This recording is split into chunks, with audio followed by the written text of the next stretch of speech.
Shalom Bapak Ibu Saudara-saudari terkasih di dalam Tuhan kita Yesus Kristus.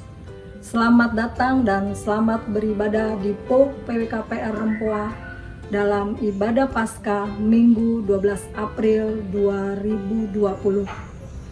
Mari kita siapkan hati dan pikiran kita untuk bersama-sama memuji, menyembah, dan sama-sama belajar akan kebenaran firman Tuhan.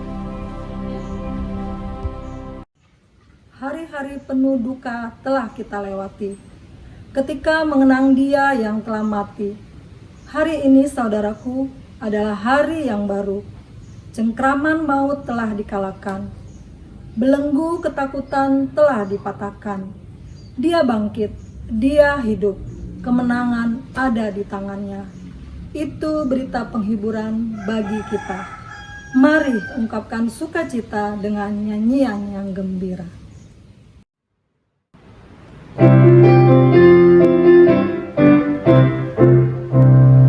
Kristus bangkit, soraklah, haleluya.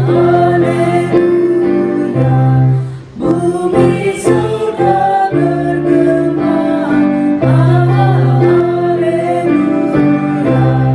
Berbalasan bersyukur, haleluya.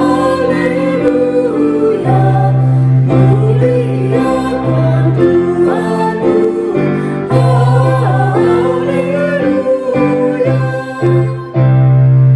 Hidup Raja mulia, haleluya. Kita sembah olehnya, haleluya. Bagaimana jayamu, haleluya. Kubur mana kuasamu, haleluya.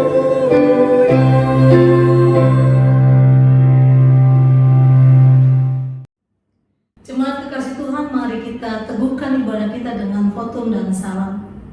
Demikianlah masing-masing berkata dalam hatinya seraya mengaku bahwa pertolongan kepada kita adalah dalam nama Tuhan yang menjadikan langit dan bumi, yang memelihara dengan kasih setia dan rahmat terhadap segala umatnya. Terimalah salam Paskah. Salam Paskah saudaraku, sukacita ada pada kita semua. Amin.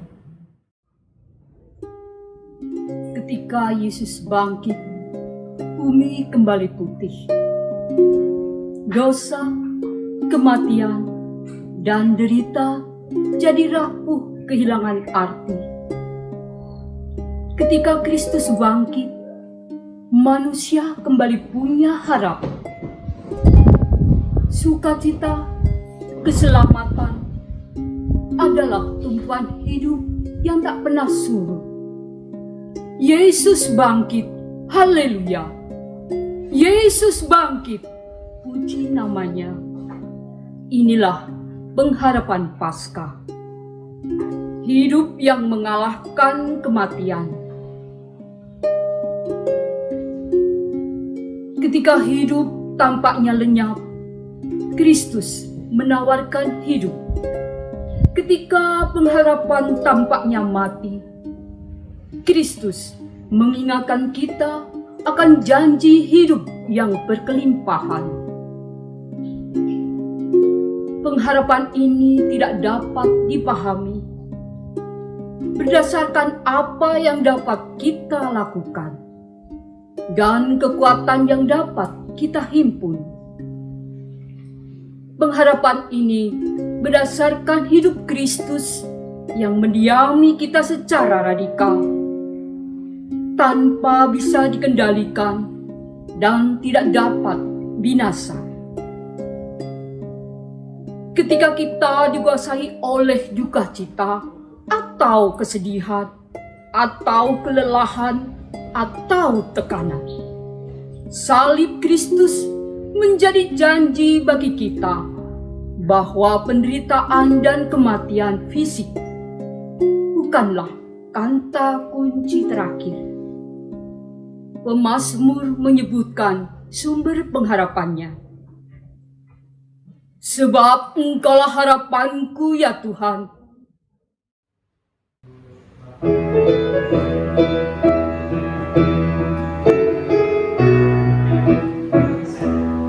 Dikau yang bangkit maha mulia, Dikaulah abadi, jaya dan menang.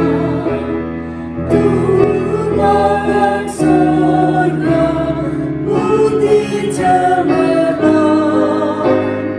dunia buka engkau menang.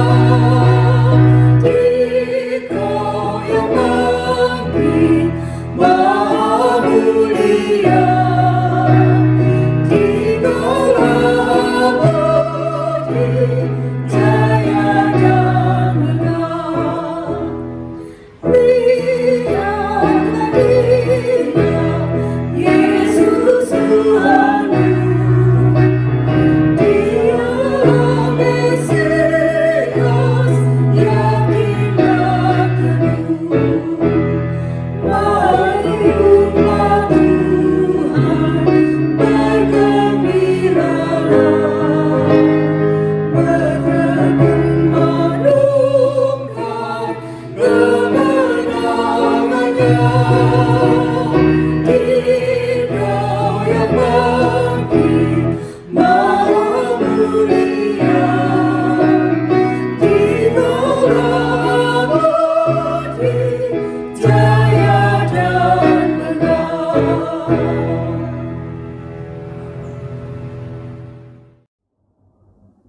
Hari ini berita tentang kubur yang terbuka menjumpai kami. Tetapi lagi dan lagi kami ragu mengakui kebenarannya.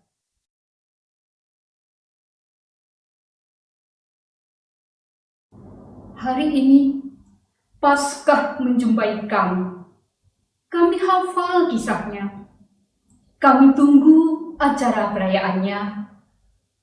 Namun akhirnya tidak terjadi. Kami sadari tak ada yang berubah dalam diri kami.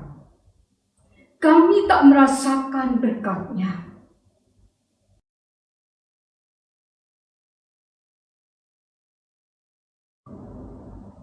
Hari ini Kristus telah bangkit, tetapi sorakan kami serak dan datar.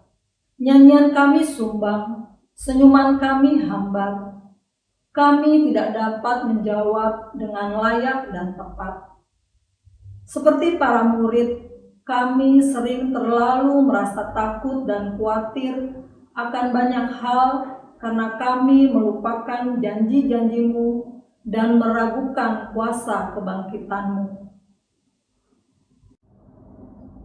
Ampunilah kami ya Tuhan, demi Kristus yang telah bangkit. Amin. Kepada kita yang dengan sungguh-sungguh mengakui kesalahan dan dosanya di hadapan Tuhan dengan rasa sesal dan malu, maka dengarkanlah berita anugerah pengampunan yang Tuhan nyatakan melalui Mazmur 130 ayat 3, 4, dan 7. Demikian firman Tuhan. Jika Engkau ya Tuhan mengingat-ingat kesalahan-kesalahan Tuhan, siapakah yang dapat tahan? Tetapi padamu ada pengampunan, supaya Engkau ditakuti orang. Berharaplah kepada Tuhan, hai Israel, sebab pada Tuhan ada kasih setia, dan Ia banyak kali mengadakan pembebasan. Selaku hamba Tuhan, saya memberitakan bahwa pengampunan dosa telah berlaku di dalam nama Bapa, Anak, dan Roh Kudus. Amin.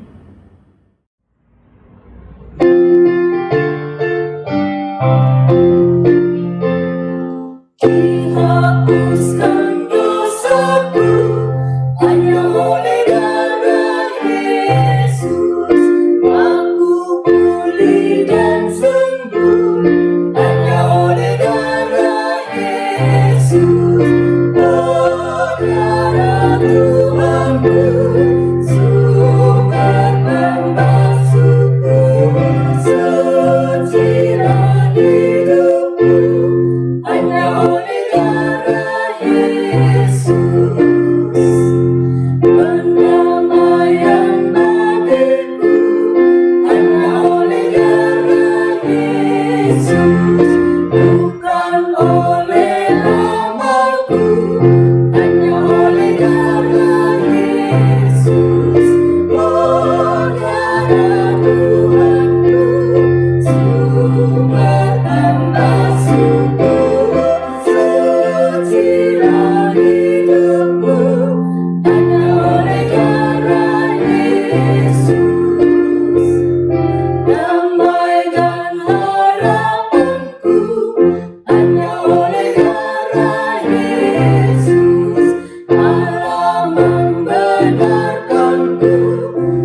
Marilah kita siapkan hati dan pikiran kita dalam bacaan dan berita firman Tuhan. Kita berdoa.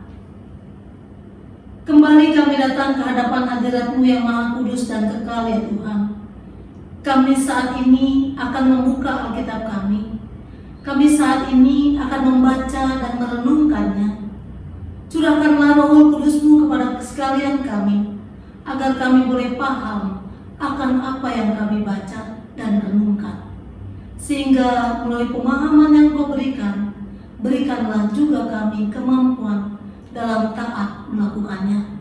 Di dalam nama Tuhan Yesus kami berdoa. Amin. Lalu mulailah Petrus berbicara. Katanya, Sesungguhnya aku telah mengerti bahwa Allah tidak membedakan orang. Setiap orang dari bangsa manapun yang takut akan Dia dan yang mengamalkan kebenaran berkenan kepadanya. Itulah firman yang Ia suruh sampaikan kepada orang-orang Israel, yaitu firman yang memberitakan damai sejahtera oleh Yesus Kristus yang adalah Tuhan dari semua orang. Kamu tahu tentang segala sesuatu yang terjadi di seluruh tanah Yudea, mulai dari Galilea sesudah baptisan yang diberitakan oleh Yohanes, yaitu tentang Yesus dari Nazaret. Bagaimana Allah mengurapi Dia dengan Roh Kudus dan kuat kuasa. Dia yang berjalan berkeliling sambil berbuat baik dan menyembuhkan semua orang yang dikuasai iblis, sebab Allah menyertai Dia. Dan kami adalah saksi dari segala sesuatu yang diperbuatnya di tanah Yudea maupun di Yerusalem. Dan mereka telah membunuh Dia dan menggantung Dia pada kayu salib.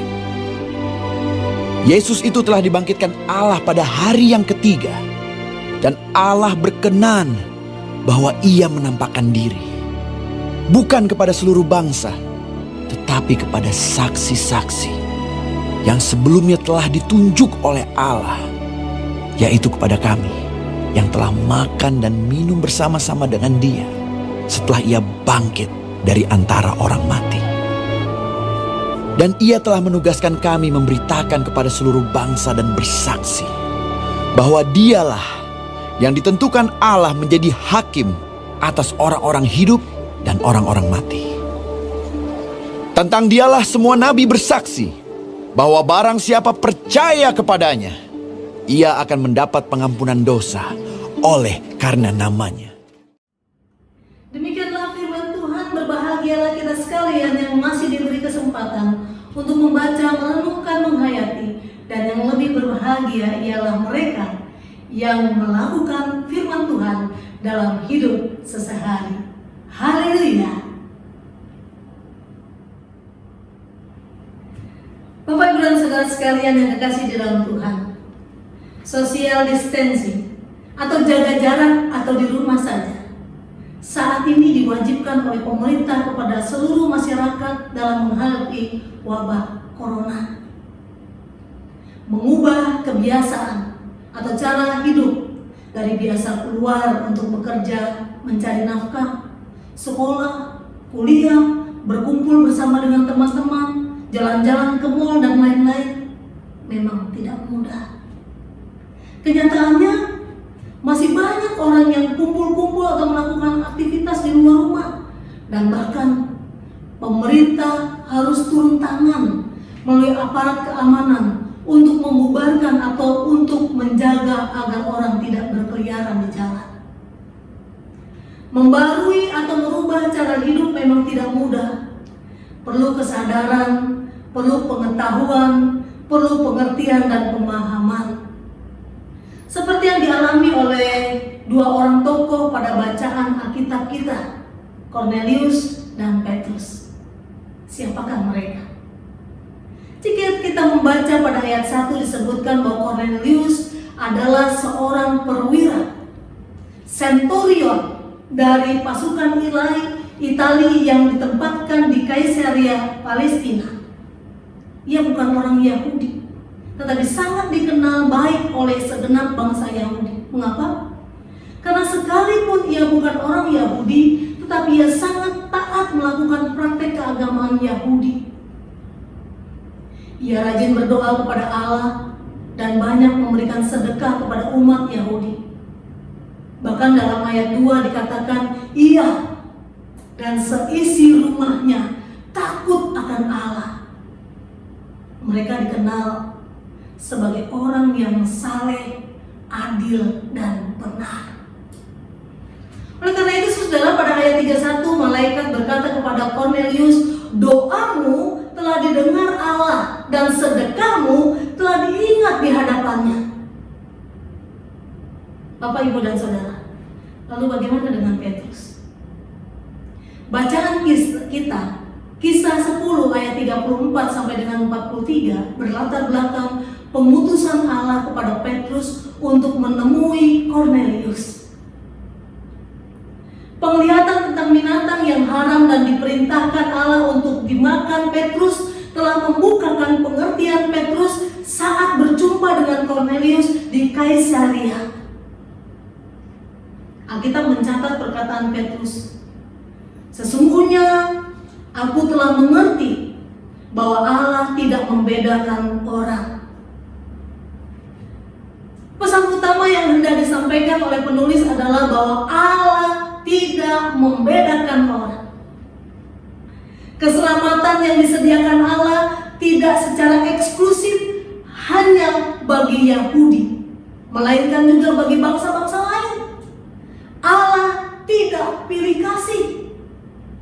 Karunia-Nya dilimpahkan bagi semua, bagi mereka yang non-Yahudi. Pada awalnya, Petrus sulit memahami hal ini. Karena sebagai orang Yahudi, Petrus memandang bangsa lain sebagai kafir. Namun penglihatan yang diterima Petrus akan mempersiapkan untuk dapat menerima Kornelius sebagai bagian dari orang percaya yang diselamatkan. Disitulah Petrus menyampaikan kesaksian bahwa Yesus Kristus yang bangkit adalah Tuhan dari semua orang.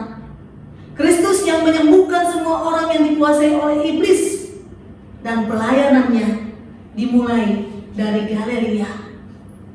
Saudara, Petrus menyebut kota Galilea sebagai bukti bahwa karya Yesus pertama-tama bukan di Yudea sebagai kota hunian Yahudi, tetapi di Galilea, provinsi yang kerap dipandang kafir oleh orang Yahudi dan dihuni oleh orang-orang non-Yahudi.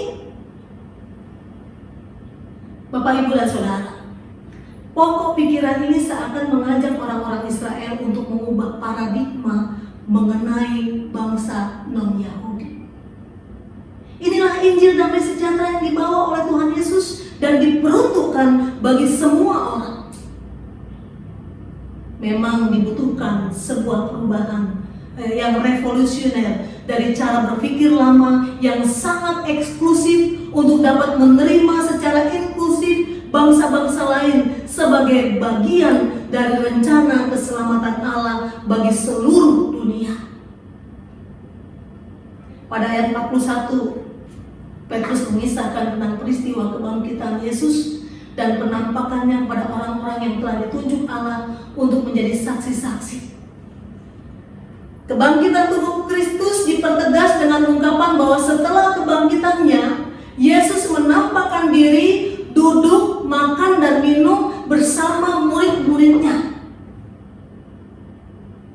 Berdasarkan peristiwa itulah, saudara, maka semua para rasul mendapat landasan untuk menjadi pemberita Injil, pembawa berita keselamatan di dalam Yesus Kristus kepada seluruh bangsa.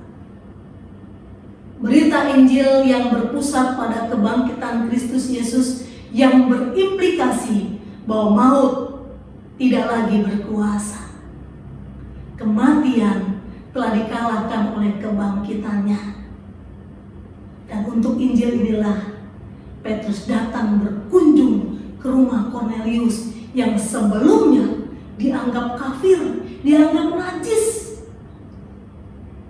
Kebangkitan Kristus telah mengubah cara pikir dan cara hidup Petrus dalam hubungannya dengan sesama manusia. Cara hidup Petrus yang dulu yang membeda-bedakan manusia, yang membuat diskriminasi di antara sesama manusia, berubah 180 karena kebangkitan Kristus. Petrus tidak lagi membeda-bedakan orang dari bangsa atau agama manapun. Petrus telah merdeka, bebas dari tembok-tembok pemisah antara sesama manusia.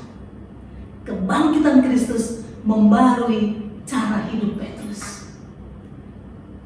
Saudara, lalu bagaimana selanjutnya dengan Cornelius? Cornelius dipandang atau dinilai Allah sebagai orang yang benar dan akhirnya dibenarkan melalui baptisan, bukan hanya dengan air, tetapi juga oleh Roh Kudus yang turun ke atas semua orang yang mendengarkan berita Injil. Cornelius dipandang sebagai orang yang benar oleh Tuhan karena ia taat dan takut akan Allah. Orang yang takut akan Allah pasti ia seorang yang tidak pernah kompromi dengan dosa. Ia seorang yang pemberani karena kebenaran, jujur dan tulus. Sikap-sikap inilah saudara, sikap ilahi yang lahir dari jiwa atau batin yang bersih. Dan Allah senang terhadap hal-hal yang demikian. Makanya Allah memilih dia dan menjadikannya orang-orang yang diselamatkan sekalipun dia bukanlah dari bangsa pilihannya. Saudara, bagaimana dengan kita? Kita juga bukan dari bangsa Yahudi.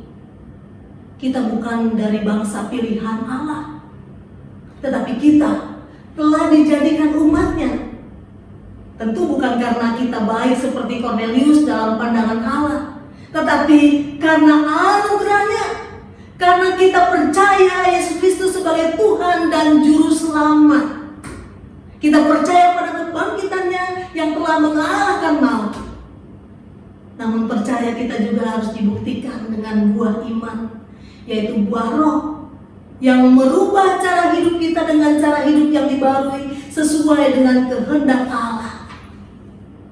Saudara, berbicara tentang perubahan, ada dua hal penting yang pada umumnya kita setuju. Yang pertama, saudara, perubahan adalah salah satu tanda kehidupan. Artinya, selama kita hidup di dunia, perubahan itu tidak dapat kita hindari. Yang kedua, perubahan seharusnya adalah perubahan dari kondisi yang buruk menjadi yang lebih baik. Namun demikian saudara, kedua hal tersebut bukanlah sesuatu yang mudah. Tidak sedikit orang yang enggan untuk berubah. Bahkan ada banyak orang yang mengatakan sulit untuk berubah. Sehingga ada banyak orang yang membuang kesempatan untuk memperbaiki dirinya. Memang berubah menjadi lebih baik bukanlah sesuatu yang mudah. Namun keliru jika kita menganggap sebagai hal yang mustahil. Apalagi dalam kondisi seperti sekarang ini di mana semua kita berharap segera ada perubahan. Bahwa wabah COVID-19 ini segera berlalu. Kita yakin pasti berlalu. Toh kita dengar ada banyak orang yang telah sembuh. Jadi tidak ada yang mustahil. Pasti berubah. Hanya kita perlu taat. Hanya kita perlu patuh. Sama seperti Cornelius yang taat. Sama seperti Petrus yang patuh. Sekalipun hal kepatuhan itu harus mendobrak paradigma, harus mendobrak pemahaman atau nilai-nilai atau kebiasaan yang selama ini dilakukannya, yang selama ini dianutnya. Baik Petrus maupun Cornelius mau melakukan dan meninggalkan kebiasaan lamanya yang dia pahami, yang dia lakukan untuk mentaati apa yang diperintahkan oleh Allah.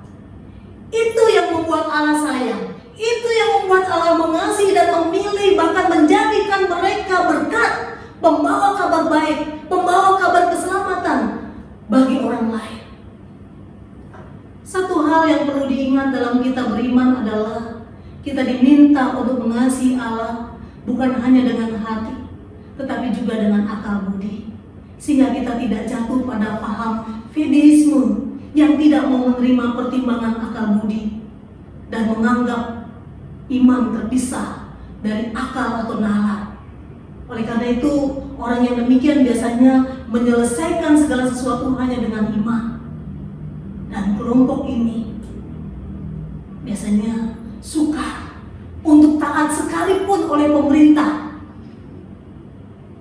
Kalau kita mendengar ada sebagian atau banyak masyarakat juga yang masih tetap mau beribadah, kumpul-kumpul di rumah ibadah dengan alasan apa? Karena melakukan ibadah, aktivitas ibadah. Saudara, mari kita bijak menyikapi hari-hari yang Tuhan masih percayakan bagi kita. Kita percaya kebangkitannya membaharui cara hidup kita dan membaharui kondisi saat ini menjadi lebih baik kalau kita taat. Karena Tuhan sudah memakai pemerintah kita dengan hikmatnya. Oleh karena itu, yang patut kita lakukan adalah satu, taat pada pemerintah, tetap tinggal di rumah. Tuhan memberkati. Amin.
Saudara-saudara kekasih Tuhan, bersama dengan umat di segala abad dan tempat kita bersama mengucapkan pengakuan iman rasuli demikian.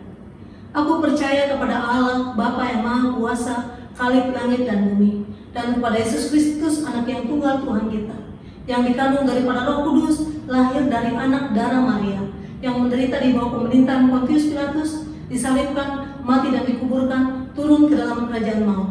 Pada hari yang ketiga bangkit pula dari antara orang mati, naik ke surga, duduk di sebelah kanan Allah, Bapa yang Maha Kuasa, dan akan datang dari sana untuk menghakimi orang yang hidup dan yang mati. Aku percaya kepada Roh Kudus, gereja yang kudus dan am, persekutuan orang kudus, pengampunan dosa, kebangkitan daging, dan hidup yang kekal. Amin.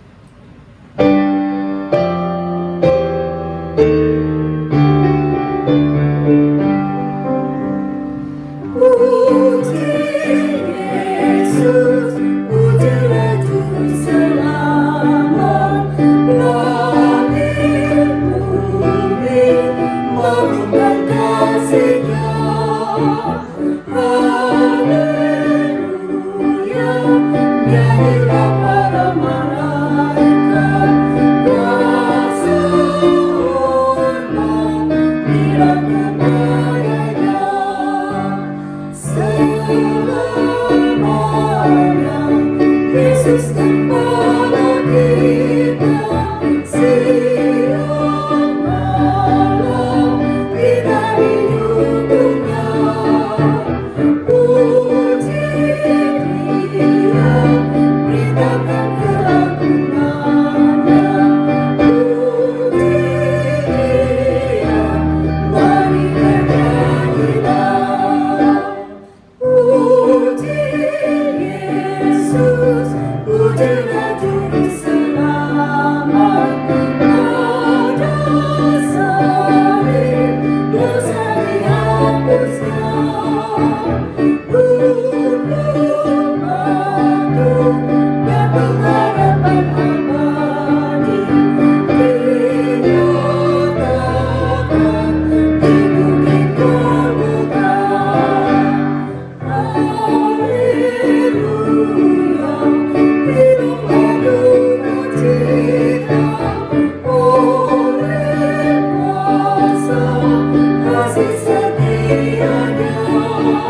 ke hadapan hadirat-Mu ya Tuhan, mengucap syukur dan berterima kasih untuk firman yang Tuhan telah sampaikan kepada kami, mengingatkan kami akan kepatuhan dan ketaatan kami. Kami percaya bahwa pemerintah yang ada saat ini adalah datang daripada-Mu. Melalui pemerintah kami, dengan hikmat yang Engkau berikan, kami diarahkan untuk taat dan dengar-dengaran mengatasi persoalan yang saat ini melanda dunia dan khususnya juga Indonesia. Oleh karena itu Tuhan, biarlah kami juga secara bersama-sama mengentaskan persoalan yang saat ini sedang melanda dunia ini, dengan bersama kami tetap taat seperti apa yang ditetapkan oleh atau diarahkan oleh pemerintah kami. Mampukan kami melakukannya ya Tuhan, mampukan kami untuk menjadi orang-orang pilihan-Mu yang boleh membawa berita Injil keselamatan dengan taat dan patuh pada setiap aturan yang berlaku. Terima kasih Bapa, terima kasih ya Tuhan. Bapa Surgawi, kami juga diajar melalui firman-Mu untuk tidak membeda-bedakan suku maupun agama atau apapun Tuhan, karena kami di hadapan-Mu adalah sama. Kami diajar untuk tidak diskriminatif dalam sikap dan perbuatan kami terhadap sesama kami. Oleh karena itu Tuhan, tolong kami, mampukan kami untuk dapat melakukannya. Oleh kekuatan Roh Kudus-Mu kami dapat melakukannya. Terima kasih Bapa. Saat ini kami berdoa untuk pemerintah kami, khususnya dalam menangani dan mengentaskan masalah COVID-19 ini ya Bapa.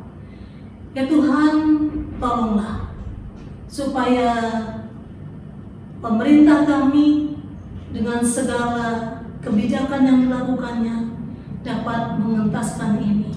Cukupkanlah dana yang diperlukan dengan APD yang diperlukan, dan para perawat, dokter, semua yang terlibat mengentaskan atau langsung di garda terdepan mengentaskan masalah ini, menangani secara langsung para pasien. Tuhan, tolonglah mereka, jauhkanlah mereka dari terjangkitnya virus tersebut.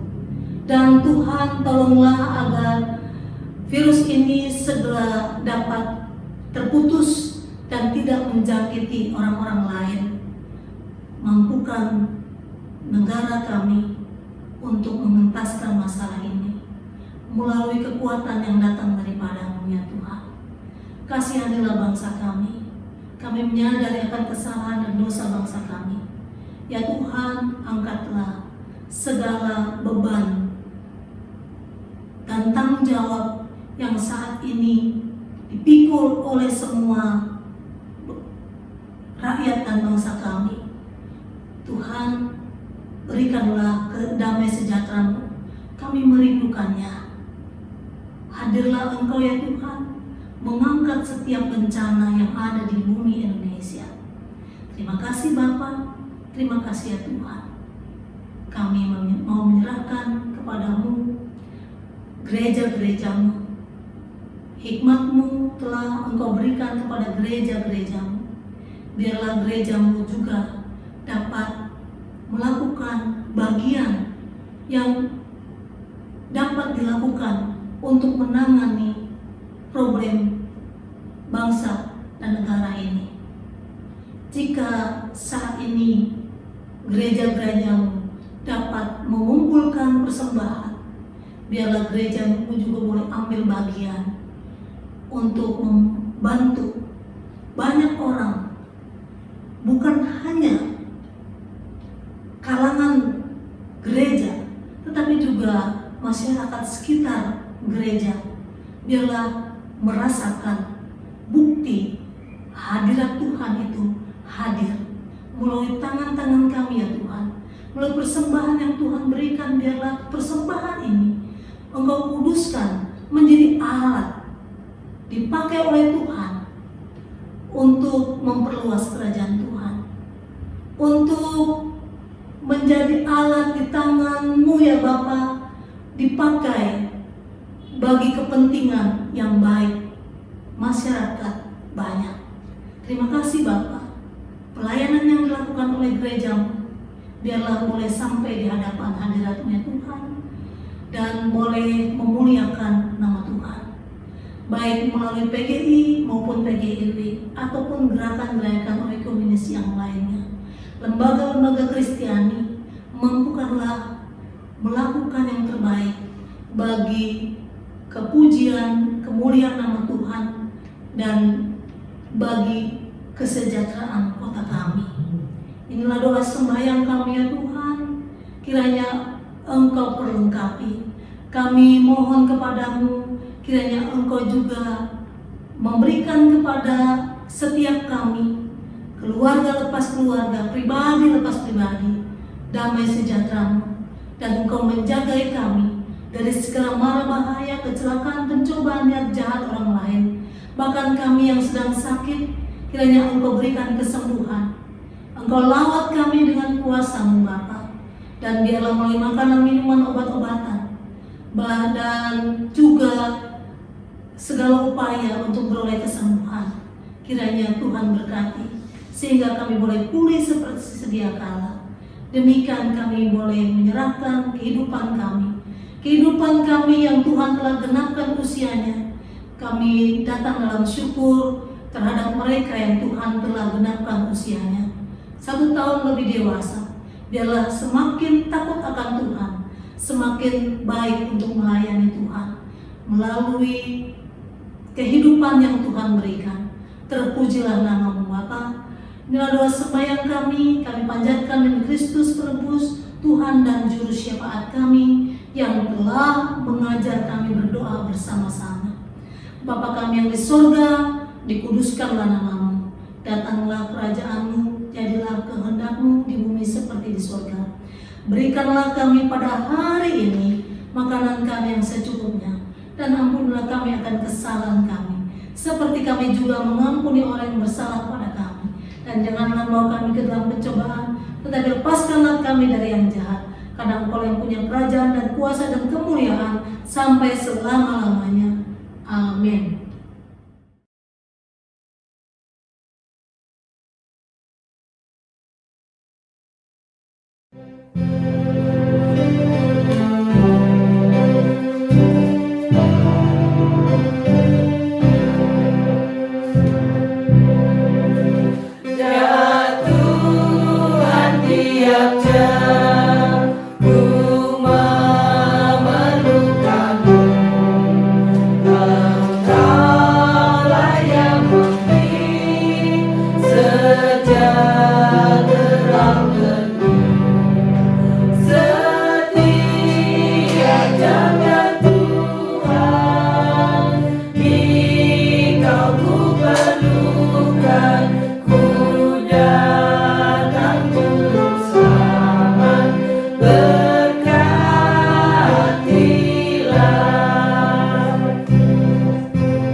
Ibadah kita dalam kebersamaan kita dengan keluarga kita masing-masing.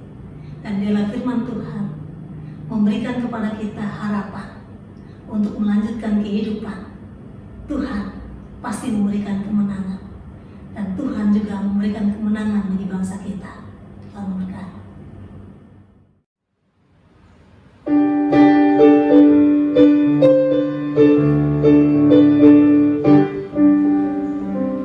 Sebab Dia hidup.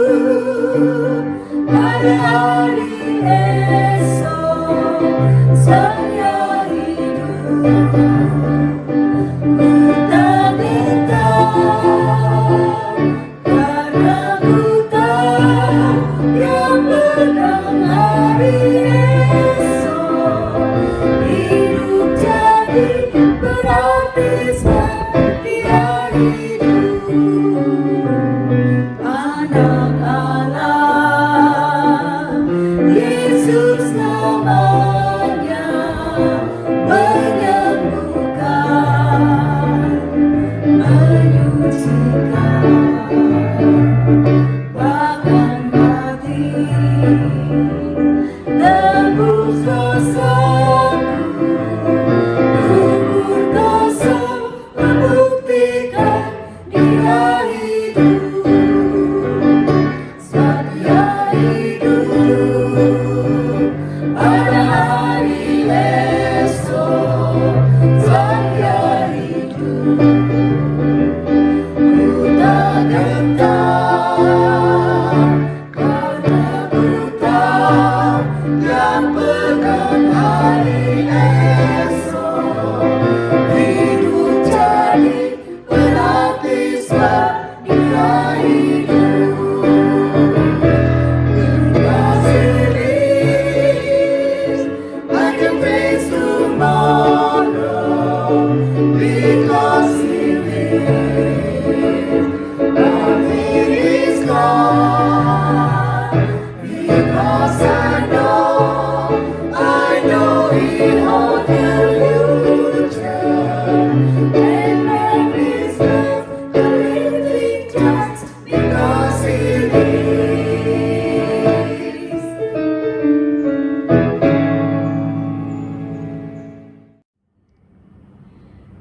Kekasih Tuhan, arahkanlah hati dan pikiran saudara dan terimalah berkat-Nya. Tuhan memberkati engkau dan melindungi engkau. Tuhan menyinari engkau dengan wajah-Nya dan memberi engkau kasih karunia. Tuhan menghadapkan wajah-Nya kepadamu dan memberi engkau damai sejahtera. Amin.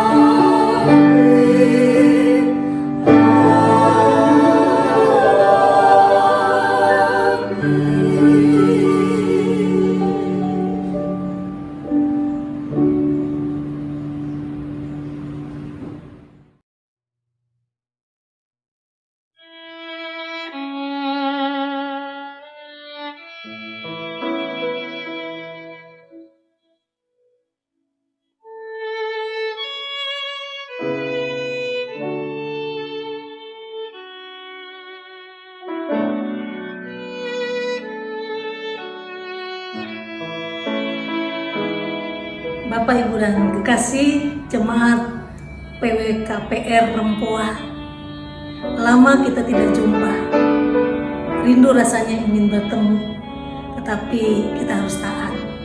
Yakinlah, sekalipun saudara kita tidak berjumpa, tetapi tetap di hati saya. Saya mewakili keluarga mengucapkan Selamat Paskah. Yakin bahwa kondisi ini akan segera berlalu.